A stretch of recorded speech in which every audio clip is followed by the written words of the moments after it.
नमस्कार साथियों, गौरव ज्ञान धारा में आपका स्वागत है। और आज पशु परिचर के इस नए बैच की मैं पहली क्लास लेकर आया हूं। सबसे पहले आप सभी को नवरात्र स्थापना की बहुत बहुत शुभकामनाएं। और आज का दिन देखो खास भी है, आज विश्व विद्यार्थी दिवस भी है। अपने पूर्व राष्ट्रपति श्री एपीजे अब्दुल कलाम साहब की याद में मनाया जाने वाला।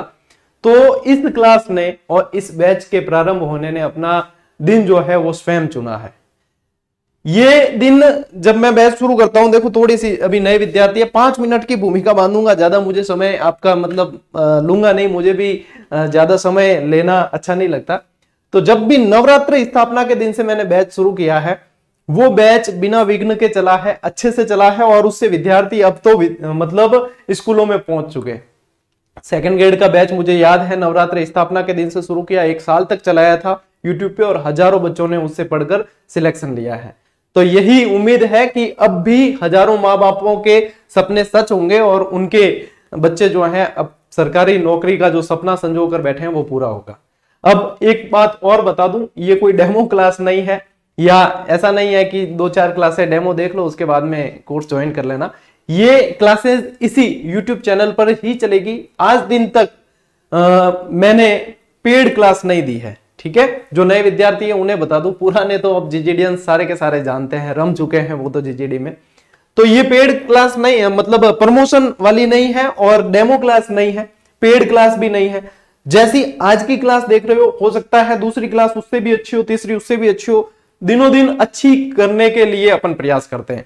पार्ट ए और पार्ट बी दोनों ही करवाऊंगा। इसी यूट्यूब चैनल पर प्लेलिस्ट बनी होती है, ठीक है ना। यूट्यूब में प्लेलिस्ट पे जाओ, अंदर जाके प्लेलिस्ट में अलग अलग प्लेलिस्ट बना लेंगे, उसके अनुसार थंबनेल पे क्लास के नंबर होंगे और टॉपिक का नाम होगा, उसके अनुसार आपको देखने हैं, नोट्स बनाने हैं और बेहतरीन तरीके से याद करते हुए आगे बढ़ना है। संपूर्णता के साथ में सारी चीजें मिलेगी, कंसेप्ट क्लियर होंगे, वो आज की क्लास देखने के बाद आप बताई दोगे।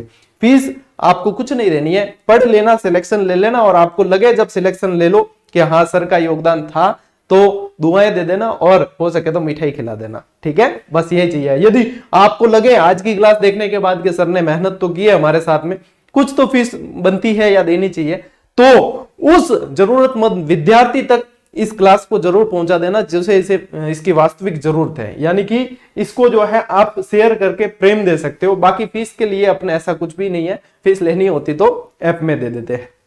तो क्लास आपके यूट्यूब पर ही रहनी है। 1, 2 चाहे 100, 200 जितनी भी क्लास आएगी, पार्ट ए पार्ट बी सारी की सारी यूट्यूब पर ही मिलेगी नियमित। जीके की आपको आज 12 बजे मिल रही है, लेकिन रेगुलर क्लास आपको सोमवार से शुक्रवार शाम 8 बजे मिलेगी। और कोशिश करें उसी दिन क्लास को देखें, नोट्स बनाएं और याद करें, ठीक है। प्रैक्टिस कैसे करनी है, टेस्ट सीरीज, बुक वगैरह वो मैं आगे बताऊंगा अभी क्लास के बाद में। अब अपन इसको शुरू करते हैं। तो विधिवत तरीके से जो रीट के बच्चे हैं ना कि सर रीट, उनके लिए भी ये क्लासें काम की है। फर्स्ट ग्रेड की तैयारी कर रहे हो तो भी, सेकंड ग्रेड की कर रहे हो तो भी, क्योंकि राजस्थान इतिहास कला संस्कृति से अपन शुरू कर रहे हैं और आज राजस्थान के परिचय से शुरू कर रहे हैं। सिर्फ पढ़ेंगे नहीं, याद करेंगे, ये तो मैं दावे के साथ कह सकता हूं कि क्लासेस जिसने ली है मजे के साथ में पढ़ाई होगी। और सवाल तो बनते यूं के यूं बने हैं। आज दिन तक जीजीडी के इतिहास को उठाकर देख लेना कि सवाल तो ऐसे कैसे बनते हैं, लेकिन मजे के साथ में। मेन चीज क्या है, मास्टर के याद किया हुआ काम नहीं आएगा, स्टूडेंट के याद किया हुआ काम आएगा। परीक्षा आप लोगों को देनी है, तो याद करवाने के पैटर्न पे ही अपन बढ़ेंगे। चलिए इस क्लास को करते हैं शुरू, आगाज करते हैं आज से। और याद रहे, यदि फीस चुकाने की मन में आती भी है तो शेयर जरूर कर लेनी एक बार। लाइक और सब्सक्राइब की चिंता भले ही मत करो, आप होते रहेंगे, लाइक भी होते रहेंगे, सब्सक्राइब भी होते रहेंगे। भाई पसंद आएगी तो लाइक हो ही जाएगी, लेकिन उस विद्यार्थी तक जरूर पहुंचानी है जिसे इसके बारे में जानकारी नहीं है, ठीक है। चल अब शुरू करते हैं अपने राजस्थान के परिचय की क्लास को। देखो नक्शों का, ट्रिक का, जहां जिसकी जैसे जरूरत है उसका बिल्कुल ही इस्तेमाल किया जाएगा। निश्चिंत रहना है आपको और बिना स्किप किए आनंद लेना है क्लास का। याद करवाना मेरी जिम्मेदारी है। सबसे पहले तो राजस्थान का जो है अब नक्शा थोड़ा सा चेंज हो चुका है, ठीक है। अब चेंज में भी ऐसा है कि फलोदी की सीमा है ना, वो पाकिस्तान से टच करती है, लेकिन अपने राजस्थान सरकार द्वारा ऑफिशियल नक्शा जो है अभी तक जारी नहीं किया गया जिसमें फलोदी की सीमा टच कर रही है। ऑफिशियल जो जारी किया था वो यही था अंतिम, और अभी तक जैसे नई सरकार बनेगी तब आ जाएगा फलोदी की सीमा पाकिस्तान से टच होगी, ये तो अपन को ध्यान रखना ही है, लेकिन अभी तक ऑफिशियली यही मैप आया है, तो इस शंका को मन से बाहर निकाल देना। ठीक है, चलिए राजस्थान का परिचय और नामकरण आज का अपना ये टॉपिक रहने वाला है। और टॉपिक रहने वाला क्या, आप मानकर चलें कि आप याद करके ही जाएंगे यहां से। ठीक है, चलिए सबसे पहले बात करते हैं राजस्थान का क्षेत्रफल कितना है। तो राजस्थान यदि देखा जाए क्षेत्रफल की दृष्टि से देश का, अपने भारत का सबसे बड़ा राज्य है। कितना, सबसे बड़ा राज्य है। चलिए डायरेक्ट यदि याद करना चाहे तो ऐसे याद करना 34, 22, 39 और पॉइंटों में भी पूछे तो 74 किलोमीटर स्क्वायर। अब देखो मान लीजिए आप कोई प्लॉट लेने जाते हैं, मैं बेसिक से ही चलूंगा क्योंकि यहाँ पे नए बच्चे बहुत ज्यादा है और ऐसे भी व्यक्ति हैं जिन्होंने पढ़ाई बहुत समय से छोड़ रखी थी और वापस आ रहे हैं, तो मैं एक एक चीज को क्लियर करके चलूंगा। ठीक है, मान लीजिए आपने कोई प्लॉट लिया है जो 20 बाई 50 का है। अब आप इसका पेमेंट कैसे करते हो, आप इसका पेमेंट किस हिसाब से करोगे, तो आप 20 बाई 50 को 20 इंटू 50 करोगे, इसका क्षेत्रफल निकालोगे कि हाँ भैया 1000 स्क्वायर फीट है। तो उसी तरीके से इस राजस्थान का भी क्षेत्रफल निकलता है और राजस्थान का क्षेत्रफल निकलता है तब कितना क्षेत्रफल है, 34, 22, 39.74। अब मैं यहाँ 3,42,000 ऐसे नहीं बता रहा हूं आप लोगों को, क्योंकि याद करने का तरीका यही है। चलिए ऐसे याद नहीं भी होता तो भी कोई बात नहीं, अपन नया तरीका काम में लेते हैं जो मेरा ट्रेडमार्क तरीका है। एक महिला है जिसका नाम है चौथी बाई। अब ध्यान है कि राजस्थान में चौथी बाई, तीजी बाई, दूजी बाई ऐसे सब नाम ज्यादा प्रचलन में रहा करे। आप भी देख ला आड़े पाड़े नरेगारी लिस्ट उठान देख लिया करो, किडी बाई, मोकी बाई एड़ा नाम भी मिल जाए। राजस्थान में परंपरा ही रही है, भाई जन्म हुआ है जब जो आसपास दिखा है उसका ही नाम रख लेते हैं। किडी दिखी तो किडी बाई, बीडी दिखी तो बीडी बाई भी रख दे, कोई भरोसा कौन है। ठीक है, नामकरण यूं ही हो जाया करे। अब देखो चौथी बाई नाम की एक महिला है, क्या याद रखना है, चौथी बाई नाम की एक महिला है जो 39 वर्ष की है। चौथी बाई नाम की एक महिला है, ऐसे याद रखना, चौथी बाई नाम की एक महिला है जो 39 वर्ष की है। ठीक है, और 10 बाई 41 के मकान में रहती है, 10 बाई 41 के मकान में रहती है। ठीक है, और उसके पास 10 बाई 41 के मकान में रहती है और उसके पास 5,920 रुपए की संपत्ति है। 5,920 रुपए की संपत्ति है, यह भी ध्यान रखना है। कितनी संपत्ति है, 5,920 रुपए की संपत्ति है। अब इसमें से अब देखो ये क्या चीज है, चौथी बाई 39 इसलिए लिखा रहा हूं मैं आप लोगों को क्योंकि देखो चौथी बाई 39 यानी कि ये तो आ गया क्षेत्रफल। 10 बाई 41 के मकान में रहती है यानी कि 10.41%। भारत के क्षेत्रफल का राजस्थान का क्षेत्रफल 10.41% है। कितना है, 10.41%। तो 10 बाई 41 के मकान में रहती है, ऐसे याद रख लेना। अच्छा, इसके पास संपत्ति कितनी है, टोटल 5,920 रुपए की संपत्ति है, जिसमें से इसका एक नालायक पुत्र 1,070 रुपए लेकर अलग हो गया, 1,070 रुपए लेकर अलग हो गया। तो पीछे कितने बचे, 4,850 रुपए बचे। ठीक है, 4,850। यदि विश्वास नहीं है तो जोड़ के देखो, 0, 7, 5, 12 का 2 हासिल लगी 1, ये 9 और 5,920 रुपए। यानी कि ये क्या चीज है, 5,920। गुरु जी ओके बता रहे होते, गणित पढ़ान ढूक गया, जीके पढ़ाता। अरे नहीं, टाबर ध्यान अट देनो है कि देखो राजस्थान की यदि कुल भौगोलिक सीमा पूछी जाए, मैं भूगोल नहीं पढ़ा रहा हूं, मैं परिचय पढ़ा रहा हूं। ठीक है, भूगोल अपन बाद में पढ़ेंगे। राजस्थान की कुल भौगोलिक सीमा पूछी जाए तो आपको ध्यान रखना है 5,920 किलोमीटर है, रुपए नहीं किलोमीटर, 5,920 किलोमीटर है।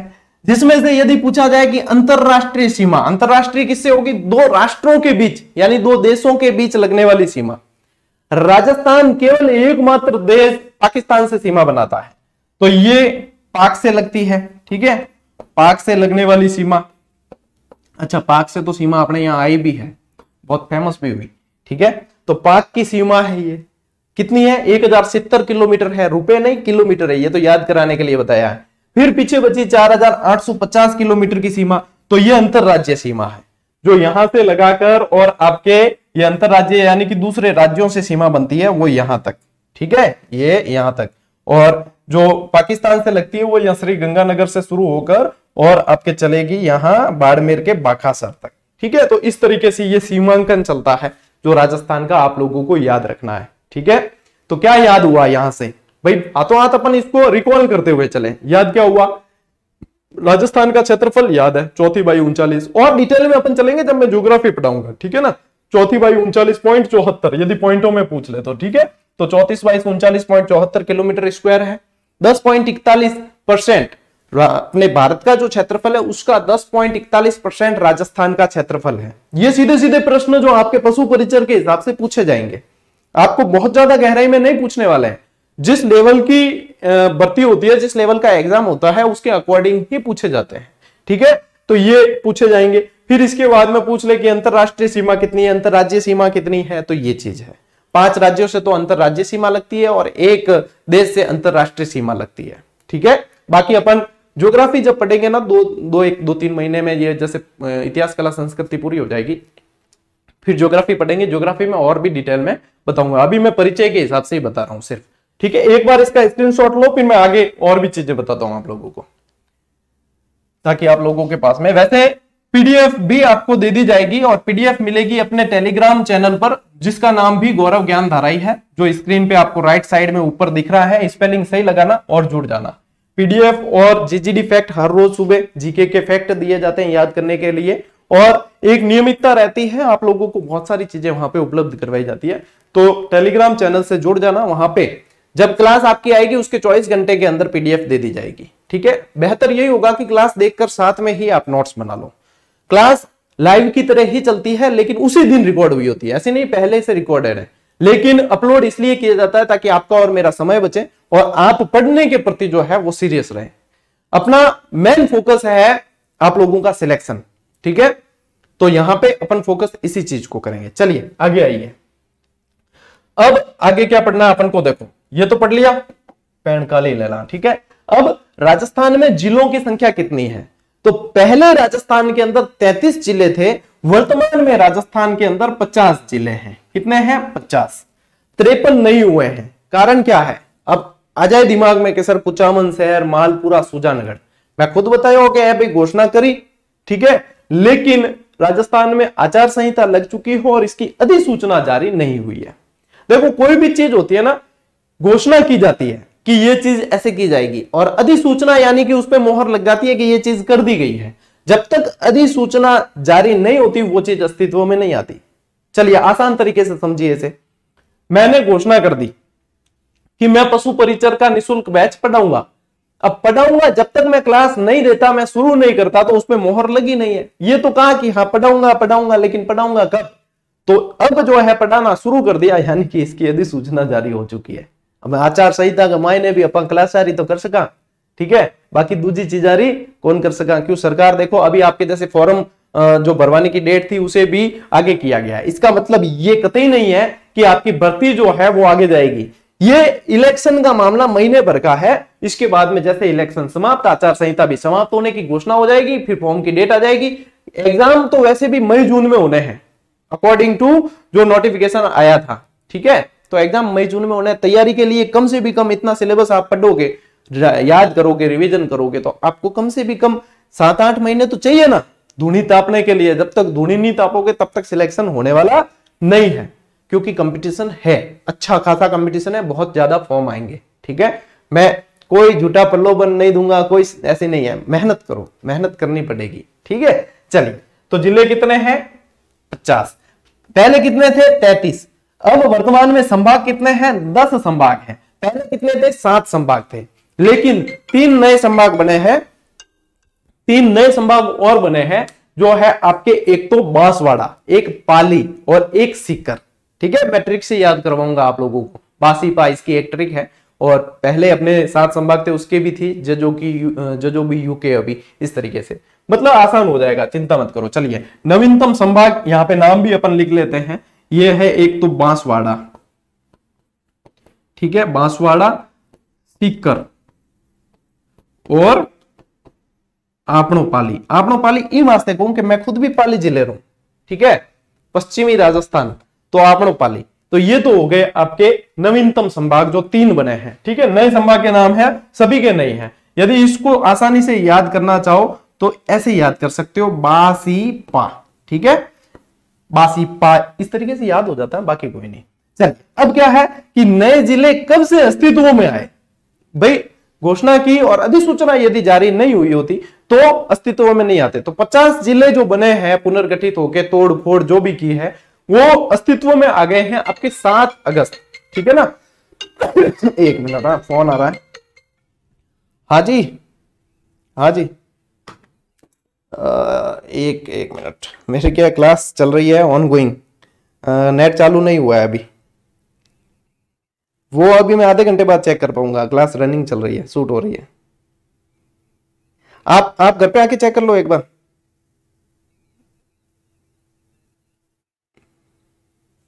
एक बार घर पे आके देख लो, है ना। ओके, सॉरी सॉरी सॉरी, क्या है कि कल से नेट की कनेक्टिविटी नहीं थी और आज केबल कट गई थी काफी सारी। आज ये शुरू किया है तो थोड़ा सा आपको डिस्टरबेंस हुआ है। ठीक है, चलिए कोई बात नहीं। कहाँ थे अपन? मेन चीज ये है कि फोन आने पे हो जाते हैं। तो नए जिले कब से अस्तित्व में आए उसके बारे में ये चीज है भैया, कि नए जिले अधिसूचना जारी हुई ना तब अस्तित्व में आए। अधिसूचना जो प्रभावी हो गई वो आपको याद रखना है 7 अगस्त से। कब से हुई है? 7 अगस्त 2023। 7 अगस्त 2023 से नए जिले जो है वो सारे के सारे अस्तित्व में आ चुके हैं। ठीक, आगे बात समझ में? ठीक है ना। चलिए लीजिए स्क्रीनशॉट। ठीक है, यहां तक मैटर क्लियर आप लोगों के? ठीक है, थोड़ी सी फोकस सेट कर देते।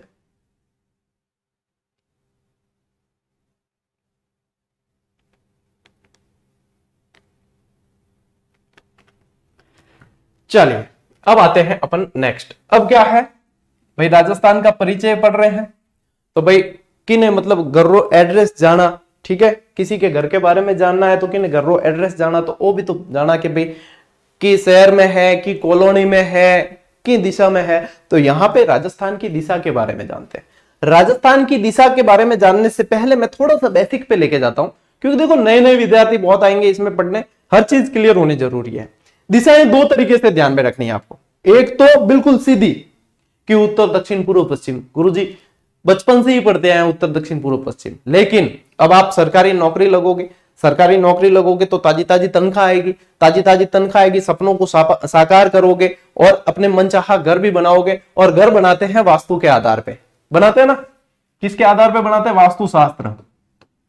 तो वास्तु के आधार पे जो घर बनाते हैं, यानी कि वास्तु के हिसाब से भी अपन को दिशाएं ध्यान में रखनी है। ये बहुत बढ़िया और परफेक्ट डायग्राम है इसको समझने के लिए। भाई ये तो पता था आप लोगों को आज दिन तक कि दिशाएं जो है ये उत्तर दिशा है, दक्षिण दिशा है, पूर्व दिशा है, पश्चिम दिशा है। ठीक है, कि हाँ ये तो गुरुजी पता था, पूर्व से सूरज उदय होता है वगैरह ये। लेकिन इन दोनों के बीच वाली दिशा यदि देखा जाए तो उत्तर पूर्व दिशा कहलाएगी। वास्तु के हिसाब से ये कहलाती है ईशान्य। इसको बोला जाता है कोण। वास्तु में कोण बोला जाता है, दिशा नहीं। तो ये ईशान्य कोण है। ये कौन सा कोण है? ईशान्य कोण है। उत्तर और पूर्व दिशा में कौन सा कोण होता है? ईशान्य कोण। उत्तर और पश्चिम दिशा में कौन सा कोण होता है? वायव्य कोण होता है। कौन सा होता है? वायव्य कोण। और पश्चिम और दक्षिण यानी दक्षिण पश्चिम कह देते हैं, इस दिशा में होता है नैऋत्य कोण। कौन सा होता है? नैऋत्य कोण। और यहां पे दक्षिण पूर्व दिशा में आपके होता है आग्नेय कोण। तो ये कोण, अब दिशा आपको पता है तो आप लोगों को ये डायग्राम अच्छी तरीके से, इसको याद कैसे होगा मैं बताऊं। इसको है ना एक बार दिमाग में बिठा लो, फिर 2 बार कॉपी में, रफ कॉपी में बनाना खुद क्या, हाँ ये फिर मैच कर लेना। ये याद तरीके भी बताऊंगा याद करने के आपको कि इस तरीके से याद होता है। ठीक है, तरीके बताऊंगा, करना आप लोगों को है। मैं पूरी तरीके से आपको हर चीज का मार्गदर्शन दे दूंगा, तरीके बता दूंगा, मैटर दे दूंगा, कंटेंट दे दूंगा, लेकिन याद आप लोगों को करना है क्योंकि एग्जाम आप लोगों को देना है। भाई मेरे देने हो के गुरु जी आप देने हो, मेरे सिलेक्शन हो जाए तो मैं तो भले सब रो ही दे दूं, पर दे कौन सा कहा था, ध्यान है। ठीक है, चलिए तो ये ध्यान में रखना है। अब यदि देखा जाए ये भारत है। ठीक है, चलिए अब ये क्या है? भारत है। अब सबसे पहले ही कि भारत के संदर्भ में राजस्थान की दिशा क्या है। भारत के संदर्भ में राजस्थान की दिशा क्या है? तो राजस्थान है ये।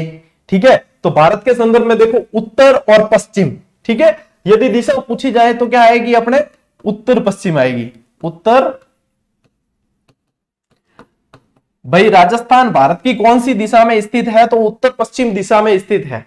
यदि पूछ ले कि कौन कौन सा है तो फिर यहां पे देखो ये आ जाएगा भारत के संदर्भ में वायव्य कोण आएगा। कौन सा आएगा? वायव्य वायव्य कोण। यदि भारत के संदर्भ में पूछा जाए तब तो सर क्या भारत के संदर्भ के अलावा और भी संदर्भ पूछते हैं क्या? बिल्कुल पूछते हैं। विश्व के संदर्भ में पूछ ले यानी कि ग्लोब, ठीक है।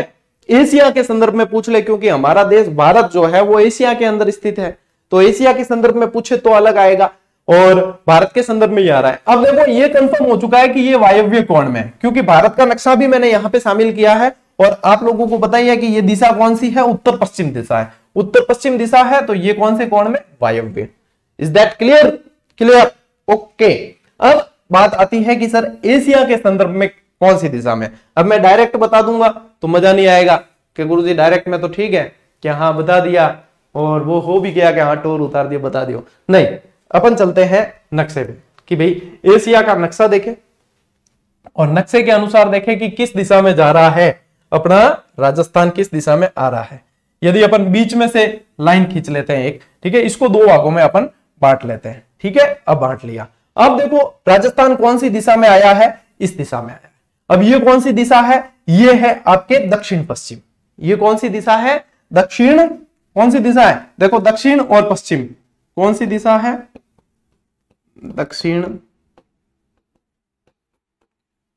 पश्चिम दिशा। आज की क्योंकि ये पहली क्लास है तो आज थोड़ी सी लंबी होगी, बाकी आपके 30-35 मिनट की क्लास रहनी है, ठीक है। आज बहुत सारे कंसेप्ट मैं आप लोगों के क्लियर कराऊंगा, यानी कि देखो इसको बोला जाता है नींव बनना। कोई भी इमारत बहुत बड़ी खड़ी करनी है तो रांग कुर्सी मजबूत बननी चाहिए ना, तो रांग कुर्सी बन जाए और रांग कुर्सी में पूरी मेहनत करी जाए, ठीक है। तो यहां पे ये है। अब कौन सी दिशा होगी? दक्षिण पश्चिम। अब आओ अपने वापस इस स्लाइड पे देखो, अब क्या है एशिया के संदर्भ में। अब एशिया के संदर्भ में ये आ गया, पहले तो क्या था उत्तर पश्चिम हो गया भारत के संदर्भ में, एशिया के संदर्भ में अपने क्या आया? दक्षिण पश्चिम दिशा। क्लियर हो गई बात? ठीक है। अब आते हैं अपन विश्व के संदर्भ में। अब देखो विश्व के संदर्भ में आना है, ठीक है। ये तो था अपने एशिया के संदर्भ में, आओ आगे। ये रहा आपके विश्व का नक्शा। हर चीज क्लियर करूंगा भाई। डिजिटल बोर्ड है तो इसका कम से कम यूटिलाइज तो करें अपन, सही तरीके से इस्तेमाल तो करें कि हाँ ये चीज है, ठीक है। सबकी शैली पढ़ाने की अलग अलग होती है, लेकिन मेरी शैली यही है कि दिमाग में मतलब चीज नहीं जा रही है तो उसको घुसेड़ा जाए दिमाग के अंदर, उसको याद रहना चाहिए स्टूडेंट को, यदि उसने क्लास अटेंड की है। यदि क्लास अटेंड की और याद नहीं हुआ है तो मतलब नहीं निकल जाता, फिर पढ़ाने का क्या मतलब निकल जाता। ठीक है चलिए, अब देखो ये यहां पे आ गई। अब ये रेखा यहां तो खींची हुई है, ठीक है। चलिए अब ये क्या है? पृथ्वी के अपने विश्व के संदर्भ में देखा जाए तो देखो ये जो सीधी रेखा बीच में से अपने 0 डिग्री भूमध्य रेखा कह सकते हो आप, और ये प्रधान यामोत्तर रेखा है, यानी कि दो भागों में तो इसको बांट ही रखा है। अब अपना राजस्थान कहां गया भाई? राजस्थान गया इस दिशा में, क्योंकि ये रहा अपना भारत, ठीक है, और यहां पे ये राजस्थान। तो राजस्थान इस दिशा में चला गया। बताओ कौन सी दिशा है? तो ये देखो ये कौन सी है? उत्तर। उत्तर। और ये कौन सी है? पूर्व। कौन सी है? उत्तर पूर्व दिशा, ठीक है। कौन सी दिशा में आ गया? उत्तर पूर्व। अब वापस उसी स्लाइड पे चलते हैं। अब देखो कौन सी दिशा आ गई? उत्तर पूर्व दिशा। तो समीकरण सिद्ध हो गए। अब कोण जो है वो मैंने आप लोगों को बता दिया है, तो इनके आगे कोष्टक में कोण आप लोगों को लिखना है कि वास्तु के हिसाब से कौन से कोण में कौन सी जा रही है, ठीक है। भारत के संदर्भ में उत्तर पश्चिम हो गई, एशिया के संदर्भ में दक्षिण पश्चिम हो गई, और विश्व के संदर्भ में उत्तर पूर्व दिशा हो गई। कोण आप लोगों को लिख लेना, ये कोण जो है वो भारत के संदर्भ में है, ठीक है। भारत के संदर्भ में मुझे नहीं लगता कि अभी भी समझ में नहीं आया होगा, क्योंकि इससे आसान तरीका कुछ हो नहीं सकता। आपने खुद स्थिति देख ली है, आपने खुद दिशाओं का ज्ञान ले लिया है। तो यदि प्रश्न एग्जामिनर के पापा जी भी बनाने आए कि हाँ भैया हम दिशा से संबंधित प्रश्न डालेंगे, आपको गच्चा देंगे, तो भैया कहते ना कि हम जीजीडियंस है, गच्चा खाने वालों में से शामिल नहीं है। लो स्क्रीनशॉट बढ़ा आगे। ओके चले, ठीक है। आइए अब बताएं कि राजस्थान बना कैसे। भैया किसी चीज के बारे में पढ़ रहे हैं तो उसका कहीं ना कहीं से जन्म तो हुआ होगा, यानी कि कहने का मतलब उत्पत्ति तो हुई होगी। कि गुरुजी बिल्कुल हुई है। तो मैं आपको वो थ्योरी बताता हूं कि जहां से उत्पत्ति हुई, एक बार समझ लो, उसके बाद में आपको मतलब ज्ञान मिल जाएगा ब्रह्मांड का कि हाँ हम जो है इतना जान गए। चलिए देखो, एक व्यक्ति था जिसका नाम था वैगनर, अल्फ्रेड वैगनर, ठीक है। समझना इस चीज को, जिसने पहले पढ़ रखा है वो भी समझना, रिवीजन हो जाएगा, ठीक है। एक व्यक्ति था जिसका नाम था अल्फ्रेड वैगनर। तो इसका ये सिद्धांत कहलाया वैगनर का महाद्वीपीय विस्थापन का सिद्धांत, यानी कि महाद्वीपों का विस्थापन हुआ है, महाद्वीप अपनी जगह से खिसके हैं। कहने का मतलब आसान भाषा में यूं बताऊं कि खिसके हैं महाद्वीप। हम कौन खिसकाया, कोई धक्को देने रही हो, लेकिन कोई चीज खिसकती है तो उसके पीछे बल काम करता है कोई ना कोई। जरूरी नहीं है कि धक्का अपन इंसान या व्यक्तिगत रूप से कोई लगाए, लेकिन किसी न किसी ने धक्का लगाया है। कि गुरुजी ऐसे कैसे हुआ, तो वो बताऊंगा, ठीक है। अब देखो यहां पे पहले ये समझना कि जो फैक्ट पूछे जाते हैं वो क्या है, कि प्रतिपादन इस सिद्धांत का किसने किया, अल्फ्रेड वैगनर ने किया है। कब किया है, तो 6 जनवरी 1912 को जर्मनी में किया है। और ये प्रकाशित कब हुआ, भैया इसको कर तो दिया, लेकिन कहीं ना कहीं किसी पुस्तक में प्रकाशित होगा, तो इनकी ही पुस्तक 1915 के अंदर the origin of continents and oceans के अंदर ये प्रकाशित हुआ है। अब थ्योरी क्या थी, इन्होंने क्या सिद्धांत दिया, इन चित्रों को बाद में देखना, पहले मैं एक थ्योरी बताता हूं आप लोगों को। इन्होंने कहा कि पहले जो है एक स्थलखंड हुआ करता था जिसका नाम था पेजिया। क्या नाम था, पेजिया। भाई पूरा एक ही स्थलखंड, स्थल और जल तो समझते हो, पूरा एक ही स्थलखंड हुआ करता था जिसका नाम था पेजिया। और इस पेजिया के आसपास चारों तरफ जो है पानी भरा हुआ था। क्या था, जल। इस पेजिया के आसपास चारों तरफ जल था, ये जल था। और ये जो जल था यानी कि ये महासागर था, महासागर के बीच में एक स्थलखंड था, ठीक है। ये जो महासागर था, ये जल था, इसको कहा जाता था पैंथालास या पैंथालासा, ठीक है। इसको नाम दिया गया पैंथालास या पैंथालासा। अब देखो बल कैसे काम करता है, यहां पे 2 बल काम किए। एक तो चंद्रमा और सूरज में आप लोगों को पता है बहुत शक्ति होती है, ठीक है। तो चंद्रमा और सूरज से एक बल काम किया जिसका नाम है ज्वारीय बल, जिसका नाम है ज्वारीय बल। भाई चंद्रमा और सूरज में यदि शक्ति है तो हमारी पृथ्वी में क्या शक्ति कम है, हमारी पृथ्वी में भी शक्ति है, तो वहां से एक बल काम किया, गुरुत्वीय बल। गुरुत्वीय बल। देखो ऐसा है कि आप लोग चाहे भी तो भी ये क्लासेस खरीद नहीं सकते, क्योंकि ये क्लासेस खरीदनी आपके किसी के भी बस की बात नहीं है, ना इसको बेचनी मेरे बस की बात है। इसलिए मैं फ्री क्लासेस देता हूं, तो इसका मान सम्मान बराबर ढंग से करना। और यदि ढंग से पढ़ लिए ना तो सबसे ज्यादा सिलेक्शन आप देख लोगे कि जीजीडियंस के देखने को मिलेंगे, क्योंकि निस्वार्थ भाव से की गई सेवा अपना परिणाम जरूर बताती है, ठीक है।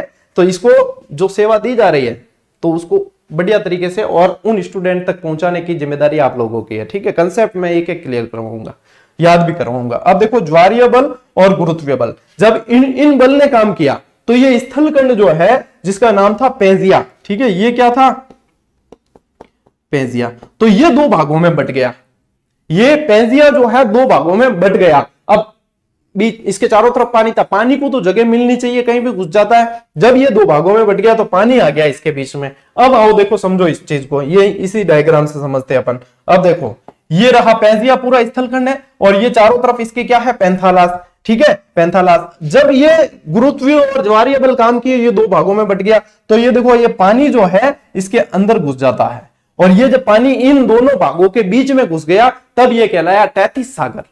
क्या कहलाया, टैथिस सागर, टैथिस सागर या टैथिस सागर। अब ये 2 भागों में बट जाता है, ऊपर का ये जो भाग होता है ये कहलाता है अंगारा लैंड, अंगारा लैंड जो उत्तरी भाग है, और दक्षिण का ये जो भाग है ये कहलाता है गोंडवाना लैंड, गोंडवाना लैंड। अब अंगारा लैंड जो है देखो उत्तरी भाग है, यानी कि इसमें आप मानकर चलो रसिया आ गया, रूस आ गया, उत्तरी एशिया आ गया, है ना, इसके अलावा उत्तरी अमेरिका आ गया, यूरोप आ गया। इन सब का निर्माण जो है अंगारा लैंड से हुआ है। और अपने नीचे जैसे कि अपने दक्षिणी एशिया हो गया, अफ्रीका, दक्षिणी अमेरिका, है ना, ये सारी चीजें, अंटार्कटिका वगैरह, ये सारी चीजें जो है गोंडवाना लैंड से निर्मित हुई है। और बीच में जो भर गया वो पानी। ये थी इनकी थ्योरी, किसकी, अपने वैगनर की ये थ्योरी थी कि इस तरीके से निर्माण हुआ है। एक बार इसका स्क्रीनशॉट लो, अभी मैं इसको और समझाता हूं थोड़ा सा। ये चीज इसको बोलते हैं बेसिक। ये बेसिक क्लियर हो गया ना, तो आप लोगों के मतलब बहुत अच्छे तरीके से। अब यहां से सवाल कैसे बनते हैं वो भी मैं बताऊंगा कि सर इस थ्योरी को समझने के पीछे क्या उद्देश्य है, सवाल कहां से बनते हैं, कैसे बनते हैं। तो सवाल बनते हैं कि राजस्थान के कौन से भूभाग का निर्माण गोंडवाना लैंड से हुआ है, कौन से भूभाग का निर्माण टैथिस सागर से हुआ है, या राजस्थान में इनमें से किसके अवशेष मिलते हैं, जैसे कि अंगारा लैंड दे दिया तो आपको करना है कि इससे किसी का नहीं हुआ, क्योंकि अंगारा लैंड से तो भारत का ही नहीं हुआ है, ये सवाल बनते हैं। ठीक है, अब यही थ्योरी है। देखो पहले क्या था कि पहले एक ही भूभाग था पूरा का पूरा, है ना ये। अब महाद्वीपीय विस्थापन का सिद्धांत ये कहता है कि ये सारे जो है अपनी जगह से खिसके हैं सारे के सारे। अब अपने यदि देखा जाए तो भूगर्भ के अंदर प्लेटें हैं, प्लेट विवर्तनिक थ्योरी भी है एक, उसमें प्लेटें। अब भूकंप क्यों आते हैं, प्लेटें जब एक दूसरे से टकराती है या खिसकती है तब भूकंप आते हैं। ठीक है, तो यही चीजें हैं। तो यहां पे भी ये अलग अलग प्लेटें हैं, ये आप लोगों के इतने डिटेल में जाने की जरूरत नहीं है, क्योंकि जब ज्योग्राफी की स्पेशल यदि लेक्चरर की तैयारी या कर रहे हो तब जो है प्लेट विवर्तनिक थ्योरी वगैरह वो पढ़ाई जाए। मैंने तो पढ़ रखी है सारी, लेकिन यहां मेरा ज्ञान बताने का कोई उद्देश्य नहीं है, नहीं ये मेरी विद्वता साबित करनी है, मुझे तो सिलेक्शन चाहिए और जिस लेवल से आपको पूछा जाएगा वही बताऊंगा। ठीक है, तो यहाँ पे पहले तो ऐसा था, देखो अंटार्कटिका यहाँ था, बाद में गया नीचे, अफ्रीका भी है इस तरीके से था। बाद में वर्तमान स्थिति देखो, दक्षिण अमेरिका इधर आया, अफ्रीका इधर आया, इसके इधर फिर एशिया भारत वगैरह ये है। तो इस विस्थापन के बाद की स्थिति ये है, महाद्वीपीय विस्थापन के बाद की, महाद्वीपीय विस्थापन से पूर्व की स्थिति ऐसी है।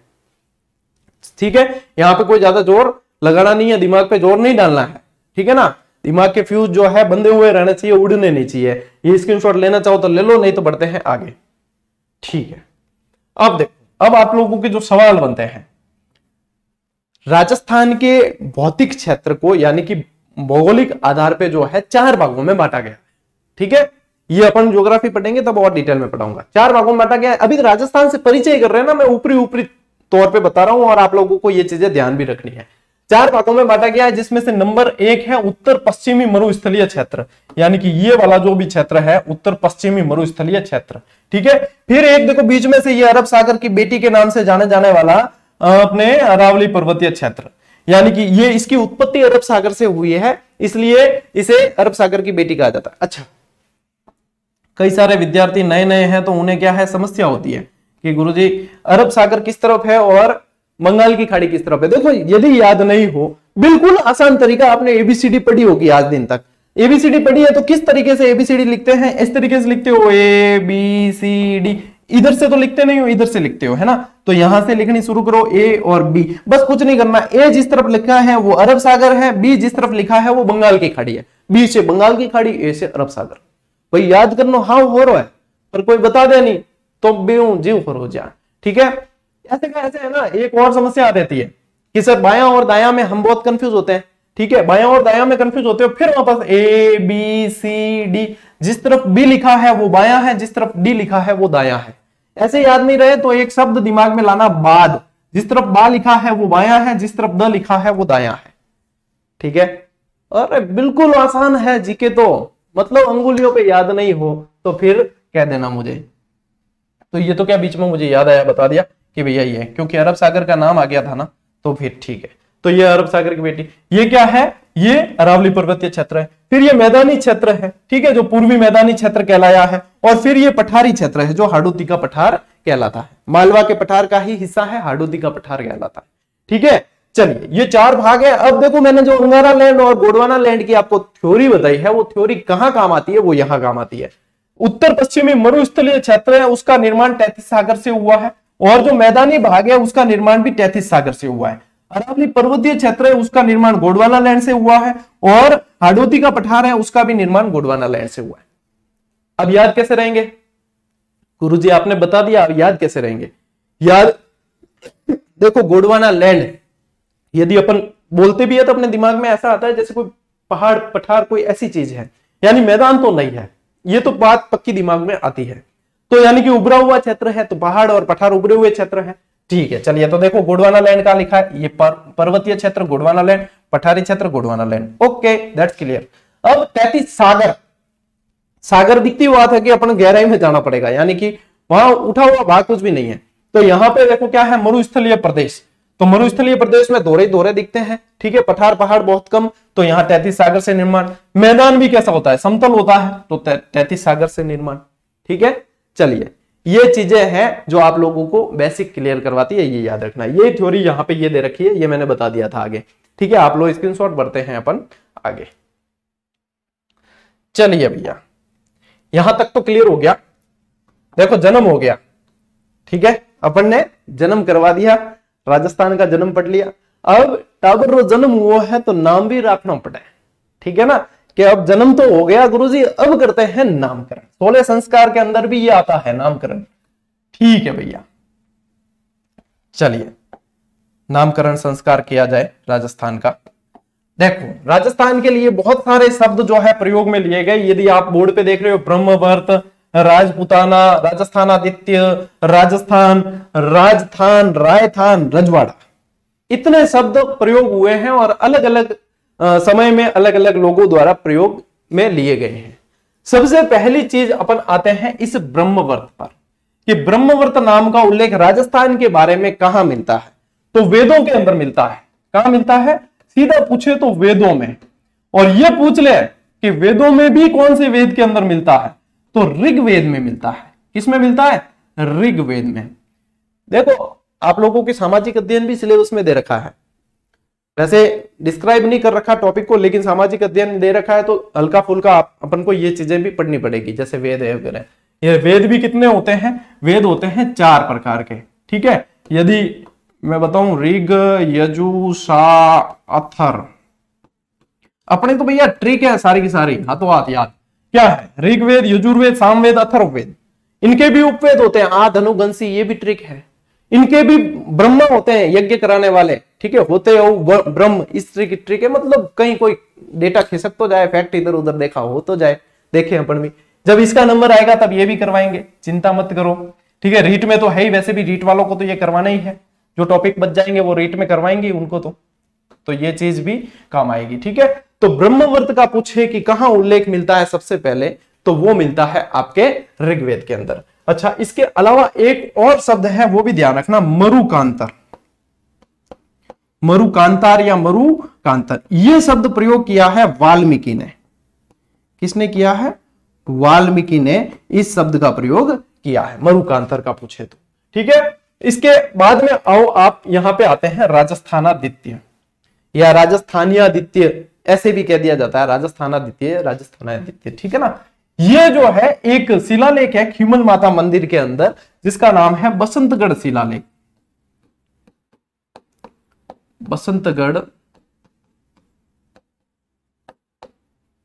शिलालेख, ठीक है। बसंतगढ़ शिलालेख के अंदर यदि विक्रम संवत देखा जाए, ये बसंतगढ़ शिलालेख का, तो 682 विक्रम संवत, ठीक है। और ईस्वी सन यदि देखोगे तो 625 ईस्वी सन। ईस्वी सन क्या होता है? जो जैसे वर्तमान में 2023 चल रहा है, ये ईस्वी सन है, ग्रेगोरियन कैलेंडर के हिसाब से चलता है। विक्रम संवत और शक संवत त्योहार आएंगे तब मैं बताऊंगा आपको, त्योहार वाला टॉपिक आएगा ना। अभी फर्स्ट ग्रेड वालों को तो अभी ही पढ़ाया है त्योहार वाला, उसमें बताया था। तो ये है, ये जो है बसंतगढ़ शिलालेख, ये चावड़ा वंश के शासक, यहां पे चावड़ा वंश का शासक था, चावड़ा वंश के शासक थे वर्मलात। वर्मलात इनके समय का उत्कीर्ण है। इसमें दास प्रथा का भी उल्लेख मिलता है। तो इसके अंदर राजस्थानादित्य शब्द का उल्लेख मिला है। यानी राजस्थान शब्द कहां कहां से मिलेगा? तो देखो राजस्थानादित्य मिला है, इसके अंदर मिला है, ठीक है, राजस्थानादित्य शब्द का। ऐसे ही पूछा जाता है, सीधा सीधा प्रश्न, ठीक है।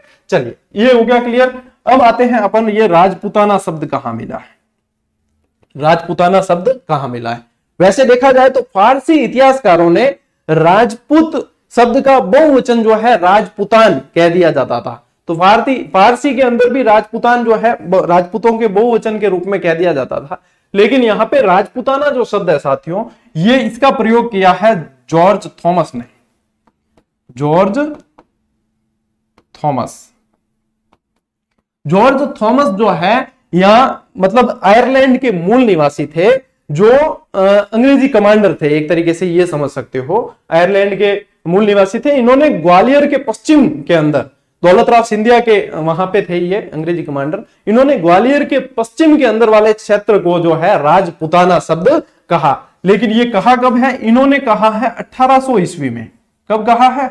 1800 ईस्वी में। लेकिन इन्होंने 1800 ईस्वी में कहा, इसका लिखित मतलब उल्लेख 1800 ईस्वी में नहीं मिला। 1805 ईस्वी के अंदर, 1805 ईस्वी में विलियम फ्रैंकलिन नाम का एक व्यक्ति था जिसने पुस्तक लिखी। क्या नाम था? William Franklin. अब चिंता मत करना कि सर ये हम कैसे लिखे, मैं आगे नोट्स मेकिंग पैटर्न पे लिखवाने वाला हूं, ठीक है ना। विलियम फ्रैंकलिन ने 1805 में एक पुस्तक लिखी जिसका नाम था military memoirs of mister George Thomas, कि उसने ये लिखा कि जॉर्ज थॉमस ने 1800 ईस्वी के अंदर राजपुताना शब्द का उल्लेख किया था। यानी उल्लेख तो कब हुआ? 1800 ईस्वी में, लेकिन 1805 में इस चीज को लिखित में लिखा गया। ठीक है, ये चीज। अब आइए आगे कि राजस्थान, रायथान और रजवाड़ा, इन शब्दों का प्रयोग किसने किया है?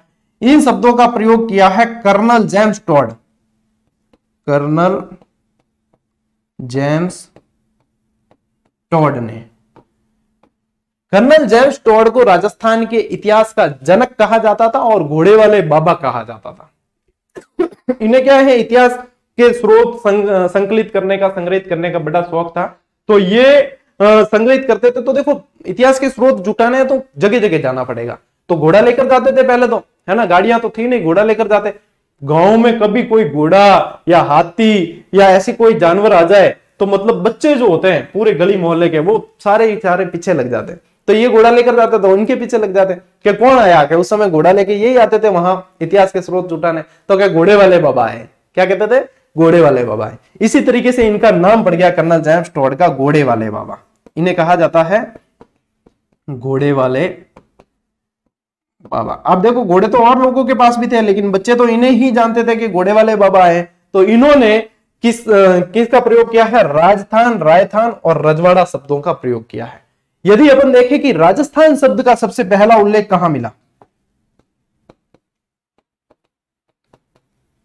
राजस्थान शब्द का सबसे पहला उल्लेख मिलता है, एक लेखक था मुहणोत नैणसी। मुहणोत नैणसी जोधपुर महाराज जसवंत सिंह के दरबारी कवि भी थे ये मुहणोत नैणसी। ठीक है, मुहणोत नैणसी ख्यात भी लिखी इन्होंने। तो इन्होंने मुहणोत नैणसी ने, और एक था कवि वीरभान। ठीक है, एक और कौन था? वीरभान। वीरभान जिसने लिखी राजरूपक। राजरूपक। तो इन दोनों के अंदर, यानी कि मुहणोत नैणसी ने और वीरभान ने राजस्थान शब्द का उल्लेख किया, लेकिन यह किसी क्षेत्र के लिए है ऐसा स्पष्ट नहीं था। ऐसा स्पष्ट नहीं था। फिर बाद में जो है एकीकरण के दूसरे चरण में और एकीकरण के छठे चरण में राजस्थान शब्द का प्रयोग हुआ है। इस तरीके से टाबर नाम रखे। देखो, इतनी पंपाल, अब क्या गुरु जी यहां लिखने की कर पंपाल इतनी की दैंड थे। पहला स्क्रीनशॉट लो, बस मैं आगे बताऊं। ले लिया? ठीक है भाई, नोट्स मेकिंग पैटर्न पे तो आएंगे ना अपन, चिंता क्यों करते हो। अब यही चीज आप लोगों को लिखनी है इस तरीके से। ठीक है, राजस्थान भारत का सबसे बड़ा राज्य है। चौथी वाई 39 वर्ष की हो गई थी, हुई थी कि नहीं? 10 बाई 41 के मकान में रहती थी। 5,920 रुपए थे। 1,070 नालायक पुत्र लेके अलग हो गया। 4,850 बचे। याद? ओके। जॉर्ज थॉमस मूल रूप से आयरलैंड का निवासी था। ये मराठा शासक दौलतराव सिंधिया का अंग्रेजी कमांडर था। ये चीज बताइए, और ये चीज इस तरीके से लिखनी है। 1805 में विलियम फ्रैंकलिन द्वारा लिखी गई पुस्तक military memoirs of mister George Thomas का प्रकाशन, मतलब जॉर्ज थॉमस लिखी, जिसका प्रकाशन, ठीक है, लिखी तो इसने, जिसका प्रकाशन लॉर्ड वेलेस्ली ने करा, जिसके अंदर 1805 के अंदर ये लिखी गई है, जिसके अंदर ये चीज उल्लेखित है कि भाई राजपूताना शब्द का प्रयोग किया गया है। ठीक है, ये, और ये देख पा रहे हो आप अपने जॉर्ज थॉमस का फोटो है। ठीक है ना? चलिए लीजिए स्क्रीनशॉट, बढ़ते हैं आगे। हो गया? आओ, ये है कर्नल जेम्स टॉड। अब देखो कर्नल जेम्स टॉड के बारे में और क्या ध्यान रखना है। इनकी पुस्तक थी annals and antiquities of Rajasthan. देखो कर्नल जेम्स टॉड, इनका जन्म जो है लिंगस्टन स्कॉटलैंड के अंदर होता है। ये भिलवाड़ा में आकर रुकते हैं। सबसे पहले मेवाड़ क्षेत्र में आते हैं, भिलवाड़ा में आकर रुकते हैं और जैन यति ज्ञान चंद्र को अपना गुरु बनाते हैं, और इन्हीं के आशीर्वाद से राजस्थान का इतिहास लिखने निकल पड़ता है। तो इनके गुरु का नाम एक बार रीट में पूछा गया था 2016 में, यति ज्ञान चंद्र इनके गुरु थे। राजस्थान में प्रवेश भिलवाड़ा में इनका हुआ। पुस्तक है देखो, annals and antiquities of Rajasthan. Annals and antiquities of Rajasthan, ये कवर पेज आप देख ही पा रहे हो। इसी पुस्तक का दूसरा नाम ये पूछा जाता है। इसी पुस्तक का दूसरा नाम है the central and western Rajput state of India. The central and western यानी कि पश्चिमी राजपूत स्टेट ऑफ इंडिया। और इनकी दूसरी पुस्तक थी the travels in western India, जो इनकी पत्नी जूलिया क्लटरबेक द्वारा प्रकाशित की गई। ये पत्नी है, पत्नी जूलिया क्लटरबेक द्वारा ये प्रकाशित की गई। ठीक है, और ये एनाल्स एंड एंटिक्विटीज जो है इनके दोस्त जेम्स क्रुक ने की थी। जेम्स क्रूक ने प्रकाशित की थी। 2 भागों में प्रकाशित हुई थी ये भी, ठीक है ना। चलिए, नामकरण के अंदर और परिचय के अंदर चूंकि अपन चल रहे किस बेस पे है, पशु परिचय और रेट के बेस पे चल रहे हैं, इतना काफी है, इनफ है, याद रह जाएगा इतना, ठीक है। चलिए लीजिए स्क्रीनशॉट, बढ़े आगे। तो भैया क्लास कैसी रही है ये भी बताना ही है, और साथ साथ में जो शेयर तो देखो करनी ही है, ठीक है। लाइक थारी इच्छा है तो कर लियो भाई, मजो आयो हुए, समझ में आया होगा, और मतलब उमंग जगी होगी पढ़ने की, और इतनी चीजें जो कठिन थी वो आसान लगी होगी तो करोगी, ठीक है। लेकिन प्रेम मिलना चाहिए। अपन अब पढ़ते हैं राजस्थान के प्रतीक चिन्ह पढ़ते हैं। उससे पहले एक चीज बताऊं कि देखो, सिर्फ पढ़ने से क्या है कि अपन को पता नहीं चलता कि आखिर में क्वेश्चन कैसे आने वाले हैं, हम कितना सीखे हैं कितना नहीं। तो इसके लिए साथ साथ में प्रैक्टिस जरूरी है। जितने सिलेक्शन हुए आप, मैंने भी जिनके इंटरव्यू कवर किए हैं, जो टॉपर बने हैं, चाहे जैसे सिलेक्शन हुए हैं, सबने कहा कि सर प्रैक्टिस बहुत जरूरी है। पटना में सबसे ज्यादा बैंकिंग और सेंट्रल वाले सिलेक्शन आप देखोगे यूपीएससी वगैरह के क्यों ज्यादा होते हैं, क्योंकि वो प्रैक्टिस को बहुत आधार बनाते हैं, और विद्यार्थी जब यहां से पढ़ रहे हैं तो उनको हमारी जिम्मेदारी बनती है कि प्रैक्टिस भी करवाएं। तो साथ ही साथ आज के ही दिन में आप लोगों को यह भी घोषणा कर रहा हूं कि देखो, आज ही अपने ये जीजीडी ऐप पर, प्ले स्टोर से आपको जीजीडी ऐप डाउनलोड करना है। ऑलरेडी 1,75,000 विद्यार्थियों के मोबाइल में ये डाउनलोड किया हुआ है। जीजीडी ऐप डाउनलोड करोगे, प्ले स्टोर पे मिलेगा, आईफोन वाले यूजर के लिए नहीं है, अपने भी है सस्ती टेस्ट सीरीज यानी प्ले स्टोर वाला ऐप में चाले, तो ये मिलेगा यहां। इसके अंदर जाओगे तो आपको पशु परिचर का फोल्डर मिलेगा एक अलग से। पशु परिचर के अंदर राजस्थान इतिहास कला संस्कृति की topic wise test series with व्याख्या, नए जिलों के अनुसार, और मूल्य क्या है, कौड़ियों के भाव है मात्र 45 रुपए, और 1 साल तक तो ये रहेगी ही आपके पास। साथ ही साथ बता दूं, यदि एग्जाम खुदा न खास्ता किसी कंडीशन में आगे जाता है तो टिल एग्जाम, ये भी आप लिख के ले लेना कि एग्जाम तक आप लोगों की ये जुड़ी रहेगी, और हर एक प्रश्न और उसकी बेहतरीन व्याख्या, जैसे ही आपने प्रैक्टिस की सबमिट करोगे, सॉल्यूशन में जाओगे, आपको व्याख्या देखने को मिलेगी, और इतनी तबीयत खुश हो जाएगी, मैं दावे के साथ में कह सकता हूं कि जिसने, क्योंकि डायरेक्ट प्रश्न बनते हैं इससे, जब अभी है ना जिनके सिलेक्शन हुए उनके कमेंट देख लेना आप कि सर हूबहू क्वेश्चन मिलते हैं, प्रैक्टिस से बहुत फायदा हुआ। तो ये जो है टॉपिक वाइज अभी जो लॉन्च कर दी है, 45 रुपए प्लस जीएसटी लगेगा, और ये प्रारंभिक 5,000 विद्यार्थियों के लिए। जैसे ही 5,000 की कैपेसिटी पूरी होगी, इसकी प्राइस बढ़ेगी, क्योंकि ये तो लागत से भी कम मूल्य है, इसमें तो हमने लागत भी नहीं ली है बराबर ढंग से। यदि किसी को डाउट लगे कि गुरुजी ये तो मतलब लागत क्या, वो जो भी मन में डाउट आया तो देख लेना कि इस मूल्य में और इस तरीके से कौन करवाता है, ठीक है। और करवाए तो बढ़िया, साधुवाद के पात्र है यदि कोई विद्यार्थियों के लिए प्रयास करता है तो, ठीक है। लेकिन ये जो है आप लोगों के पास में होनी चाहिए। फिर रही बात की जनरल साइंस, तो जनरल साइंस के एनसीईआरटी सबसे बेस्ट विकल्प है। एनसीईआरटी पुस्तकें आप पढ़ते हो, एनसीईआरटी के हर एक टॉपिक का हर एक प्रश्न और उसकी शानदार बेहतरीन व्याख्या, 30% हमने इसके अंदर ऑफ दे दिया। ये 99 रुपए के अंदर पहले लॉन्च की गई थी, अब 30 रुपए ऑफ दिया, यानी कि 70 रुपए में आपके पूरी एनसीईआरटी विद डिटेल है, यानी कि कवर। तो हर एक चीज की प्रैक्टिस भी तो साथ में करनी होती है। क्वेश्चन कैसे बनेंगे, कैसे पता चलेगा, तो ये वहां से आप लोगों को ज्वाइन कर लेनी है। मान लीजिए आपने इसका पेमेंट कर दिया और चालू नहीं हुई है टेस्ट सीरीज, पहले रजिस्ट्रेशन करना ऐप पे, सिंपल प्रोसेस है।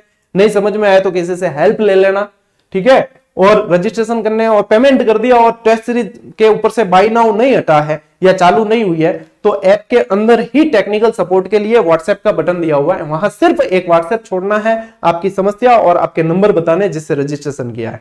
टेक्निकल टीम जो है 12 घंटे के अंदर अंदर चेक करके उसे शुरू कर देगी, ठीक है। तो ये साथ साथ में प्रैक्टिस करते रहना, ये टॉपिक वाइज है। एग्जाम के पास में कंप्लीट ओवरऑल सिलेबस की टेस्ट सीरीज पर अभ्यास किया जाता है, टॉपिक वाइज हमेशा साथ साथ चले जाती है। जैसे ही चैप्टर पूरा हुआ उसका अभ्यास करो, कंठस्थ करो चीजें, जिस मार्गदर्शन के अनुसार मैं कह रहा हूं आप चल लोगे ना तो 100% नौकरी लेकर ही मानोगे, ठीक है। तो ये सूचना आप लोगों को साथ साथ मैंने दे दी है।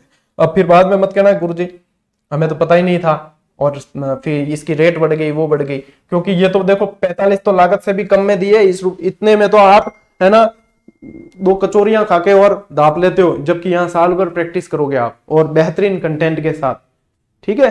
45-50 रुपए की आज के समय में आप लोगों को पता ही है कि क्या मिलता है इसमें, ठीक। तो इन भावनाओं की कदर करें और इस कंटेंट की कदर करें। राजस्थान का राज्य वृक्ष, आते हैं प्रतीक चिन्हों पर। राजस्थान का राज्य वृक्ष कौन सा है? खेजड़ी है। कौन सा है? खेजड़ी। राजस्थान का राज्य पक्षी गोडावन को कहा जाता है। किसे कहा जाता है? गोडावन। राजस्थान का राज्य पशु देखो दो है, एक तो चिंकारा है और एक ऊंट भी है। चिंकारा जो है वो वन्य जीव श्रेणी का है क्योंकि वन में रहता है। ऊंट जो है वो पशुधन श्रेणी का है, पशुधन श्रेणी का है। ठीक है। राजस्थान का राज्य पुष्प ये है रोहिड़ा। क्या है? रोहिड़ा। रोहिड़ा राजस्थान का राज्य पुष्प है। राजस्थान का राज्य नृत्य, राज्य नृत्य है आपके घूमर। कौन सा है? घूमर। राजस्थान का राज्य खेल बास्केटबॉल, क्रिकेट नहीं है, ध्यान रखना, बास्केटबॉल। राजस्थान का राज्य गीत केसरिया बालम, केसरिया बालम आओ नहीं पधारो हमारे देश, मंड गायकी में गाया हुआ है ये। मांगी बाई ने सबसे पहले गाया, हाजन अल्लाह जिलाई बाई ने सबसे ज्यादा प्रसिद्धि दिलाई। अब चलिए आगे बढ़ते हैं। राजस्थान का राज्य वाद्य यंत्र ये है अलगोजा। क्या है? अलगोजा। दो बांसुरी जुड़ी हुई होती है, इस तरीके का होता है। पाकिस्तान साइड इसको बीन भी बोला जाता है। तगाराम बील एक व्यक्ति है जिसने बहुत इसको तबीयत से बजाया, प्रसिद्धि दिलाई। ठीक है। राजस्थान के राज्य कवि सूर्यमल मिश्रण, सूर्यमल मिश्रण ओजस्वी कवि थे, बहुत तेज और ओज वाली जो है कविताएं लिखा करते थे, यानी कि बिल्कुल जिसको सुन के जो है रगों में खून दौड़ पड़े। ठीक है। इसका स्क्रीनशॉट लो, फिर मैं आगे इसकी डिटेल बताता हूं आपको। ले लिया? ठीक। एक तरीका तो है ये, याद हो गया तो ठीक बात है।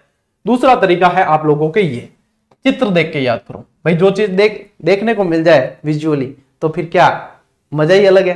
तो देखो राजस्थान का राज्य वृक्ष क्या है? खेजड़ी। ठीक है। खेजड़ी ध्यान है, हंगरियां आवे, हुकनेर बाद में खोका हुआ। ठीक है। पत्तियां लूम होती है, बहुत सारी इसकी विशेषताएं हैं।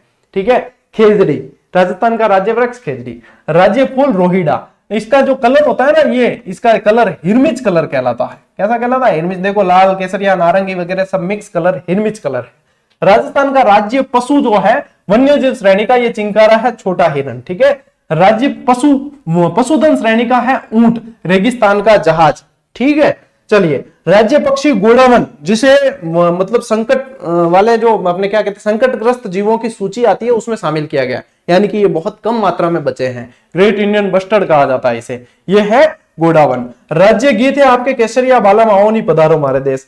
राज्य शास्त्रीय नृत्य, यदि शास्त्रीय पूछा जाए तो कथक, शास्त्रीय क्लासिकल कथक है। राज्य नृत्य घूमर, जिसे राज्य की आत्मा भी कहा जाता है। और राज्य खेल जो है वो बास्केटबॉल। याद होगी नहीं चीज? हाथों हाथ ही ले स्क्रीनशॉट, पचे बड़ा आगे।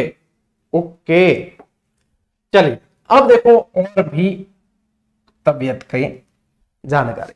अब इन हलो थे बताओ मन, मैं क्या कर सका एफर्ट? अरे मैंने कहा ना ये क्लास खरीदने लायक है ही नहीं, इसको खरीद तो नहीं सकते आप। खरीदी हुई क्लास में इतनी मेहनत नहीं की जाती है ना। तो यहां तो आप पढ़ो, बस सिलेक्शन लेना है कि नहीं लेना, पढ़ो, तबीयत से शेयर होनी चाहिए भैया। और भी मेहनत करने देखने को मिलेगी आप लोगों को, लेकिन आप लोगों का प्रेम कम नहीं होना चाहिए।